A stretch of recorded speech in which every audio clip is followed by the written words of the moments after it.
Hello guys, welcome to the factual studies. आज का हमारा टॉपिक है फाइनेंशियल स्टेटमेंट और मैनेजमेंट। मैं फर्स्ट वीडियो इसकी बना चुकी हूँ जिसमें हमने किया है स्टेटमेंट ऑफ फाइनेंशियल पोजीशन और किया है हमने इनकम स्टेटमेंट। अभी थर्ड टॉपिक रह गया था स्टेटमेंट ऑफ कैश फ्लो।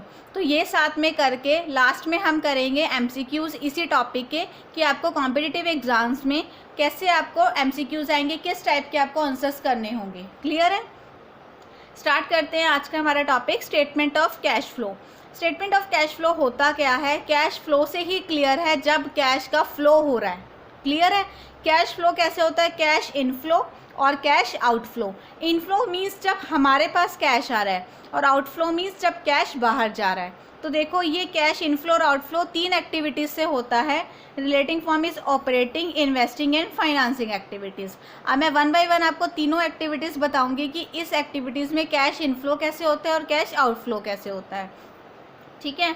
और नेक्स्ट क्या है? एंड द इंक्रीज और डिक्रीज इन कैश और cash equivalent for the reporting period under the analysis. Last में हम अगर कैश हमारा इंक्रीज या डिक्रीज हो रहा है उसको ऐड या लेस करते हैं। मैं उसको वो तो फॉर्मेट में ही आपको पता चलेगा, बट वन बाय वन मैं आपको एक्टिविटीज़ बता देती हूँ। Classification of cash flow.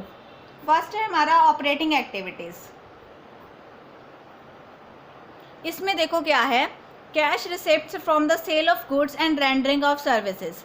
देखो क्या कह रहा है कि कैश रिसीट्स मीन्स जो हमें इनकम आ रही है, कैश रिसीट्स कहाँ से आ रही है? From the sale of goods and services. Operating activities जो है वो रिलेट करता है, related to goods and services. इससे रिलेटेड जो भी खर्चे हैं, जो भी कैश इनफ्लो या आउटफ्लो है, वही चीज़ें इसके अंदर आएंगी। ठीक है? कैश हमने पेमेंट करी है, किस लिए? गुड्स एंड सर्विसेज जो खरीदे थे। कोई कैश रिसिप्ट्स आई हैं, फीस, कमीशन, रॉयल्टीज़ जो भी हैं वो सारी इसमें आएंगी ऑपरेटिंग एक्टिविटीज़ में। क्लियर है? इन्वेस्टिंग एक्टिविटीज़ में क्या आता है? इन्वेस्टिंग एक्टिविटीज़ रिलेटेड है हमारी, रिलेटेड टू एसेट्स। एसेट्स का लेन देन आप बोल सकते हैं। ठीक है? हमने कोई एसेट बेच के पैसा आया है हमारे पास, उसका मतलब है कैश इनफ्लो होना। और हमने कुछ खरीदा है तो उसका मतलब है कैश आउटफ्लो होना। देखो हमने प्लांट या प्रॉपर्टी बेची है तो उससे कैश आ रहा है, इट मीन्स वो क्या है हमारा कैश इनफ्लो। हमने कैश पेमेंट करी है, किस लिए? हमने कुछ लिया है, प्लांट खरीदा, फर्नीचर खरीदा, कोई इंटेंजिबल एसेट खरीदा, कैश पेमेंट करी है, ये क्या है हमारा कैश आउटफ्लो। क्लियर? ये था इन्वेस्टिंग एक्टिविटी। ये एसेट से रिलेटेड है, ये हमारे गुड्स एंड सर्विसेज से रिलेटेड है, ये एसेट्स हैं। अब फाइनेंसिंग एक्टिविटी।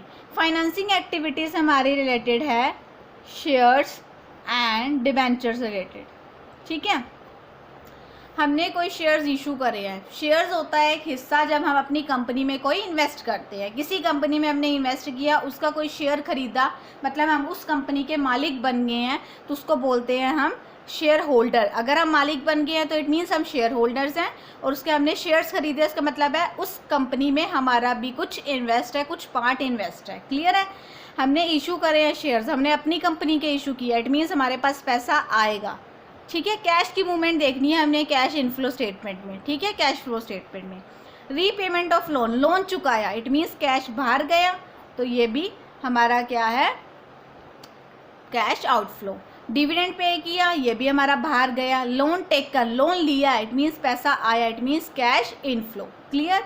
ये थी हमारी तीनों एक्टिविटीज़, ऑपरेटिंग, इन्वेस्टिंग और फाइनेंसिंग एक्टिविटी। ये गुड्स एंड सर्विसेज से रिलेटेड है, ये एसेट्स से, और ये शेयर्स एंड डिबेंचर्स, लोन, जो भी पैसा बाहर से उधार ले रखा है। ठीक है? अभी हम इसका करते हैं फॉर्मेट। देखो इसके फॉर्मेट में क्या आएगा, सबसे पहले हम स्टार्ट करेंगे, आपको पता है ये स्टेटमेंट की फॉर्म में बनना है तो ये ऐसी वाली शेप में बनना है। क्लियर है? नेक्स्ट उसके बाद हम करेंगे cash flow from operating activities. Operating activities से स्टार्ट करते हैं। इसमें क्या है, सबसे पहले सम स्टार्ट होएगा हमारा, यहाँ पे रुपीज़ का अमाउंट आएगा। देखो कैसे, net profit as per the P&L account. Clear? P&L account हमारा क्वेश्चन ही कहाँ से स्टार्ट होना है? प्रॉफिट से स्टार्ट होना है। उसके बाद हम ऐड कर देंगे जो हमारा ट्रांसफ़र टू रिजर्व है। कोई भी एप्रोप्रिएशन है, एप्रोप्रिएशन होता है हम कोई पैसा फंड में ट्रांसफ़र कर रहे हैं, वो सारी एप्रोप्रिएशंस क्या होंगी? ऐड होंगी। ठीक है? कोई एक्स्ट्रा ऑर्डिनरी आइटम्स हैं वो लेस होंगी। ठीक है? फिर हमारे पास आ जाएगा टैक्स फ्री लगा, उसके बाद हमारे पास बिफोर टैक्सेशन नेट प्रॉफिट आ गया, ऑपरेटिंग एक्टिविटी से नेट प्रॉफिट आ गया। अभी हम एडजस्टमेंट करेंगे नॉन कैश और नॉन ऑपरेटिंग इनकम। आपको पता है नॉन कैश जिसमें कैश नहीं हुआ बट एक्सपेंस हो रहा है, कैसा like depreciation, goodwill right of कर रहे हैं, ठीक है। अब loss on sale of fix assets हैं, जो आइटम्स अब लॉस वैसे माइनस होना चाहिए बट उल्टा होगा, इसके अंदर ऐड होगा, क्लियर। अगर लॉस ऐड होगा तो प्रॉफिट लेस होगा, सिर्फ एसेट्स पे। गुड्स एंड सर्विसेज हैं तो हम उसे उल्टा नहीं करेंगे, अगर एसेट्स पे है तो लॉस ऐड होगा और गेन लेस होगा, क्लियर। चलो नेक्स्ट है हमारा, ये आ गया हमारा operating profit before working capital changes. Working capital किससे रिलेटेड होती है, करंट एसेट्स और करंट लाइबिलिटी से, क्लियर। तो अभी करंट एसेट और करंट लाइबिलिटी नहीं हुए ना जस्ट, तो वो कहता है बिफोर, मतलब वर्किंग कैपिटल की अभी एडजस्टमेंट करनी है। अभी वर्किंग कैपिटल की एडजस्टमेंट करते हैं, मैं आपको बता देती हूँ, बहुत ईजी है। अगर कोई एसेट डिक्रीज़ हो रहा है, करंट एसेट डिक्रीज़ हो रहा है तो हम उसको ऐड करेंगे, अगर वो इंक्रीज़ हो रहा है तो लेस कर देंगे। आप एक चीज़ लर्न कर लेना, आपको सेकंड अपने आप लर्न हो जाएगी कि डिक्रीज़ इन करंट एसेट ऐड है तो इंक्रीज़ इन करंट एसेट क्या होगा, हमारा लेस हो जाएगा। अगर increase in current liability add हो जाएगी, मतलब अगर एक चीज़ लर्न कर ली तो ऑपोजिट वाली आपको खुद लर्न हो जाएगी। लास्ट में हमने इनकम टैक्स पे करके हमारा क्या आ जाएगा, नेट कैश फ्लो। अगर प्लस में आया तो फ्लो फ्रॉम, अगर माइनस में आया तो यूज, इसलिए मैंने माइनस में डिनोट किया हुआ है। अगर व्हेन माइनस में आता है तो यूज्ड इन ऑपरेटिंग एक्टिविटी, और अगर नहीं आता तो प्लस में आता है तो फ्रॉम, ठीक है। ये होगी एक एक्टिविटी ख़त्म। सेकंड स्टार्ट करते हैं, cash flow from investing activity. आपको पता है ये एसेट से रिलेटेड है, तो कोई भी एसेट अगर बेच के हमारे पास पैसा आ रहा है तो वो ऐड होगा, और कुछ भी हमने एक फिक्स एसेट खरीदा है, ठीक है, तो वो लेस हो जाएगा, क्लियर है।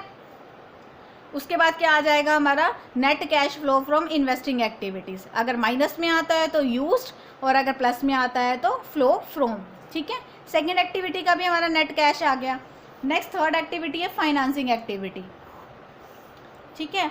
तो अब इसमें क्या है, आपको पता है ये इशू ऑफ शेयर्स या डिबेंचर से है। अगर हमने शेयर्स इशू करे हैं तो हमारे पास पैसा आएगा, या डिबेंचर इशू किया है तो प्लस, अगर हमने कोई डिविडेंड पे किया है या लोन की रीपेमेंट करी है तो वो माइनस हो जाएगा।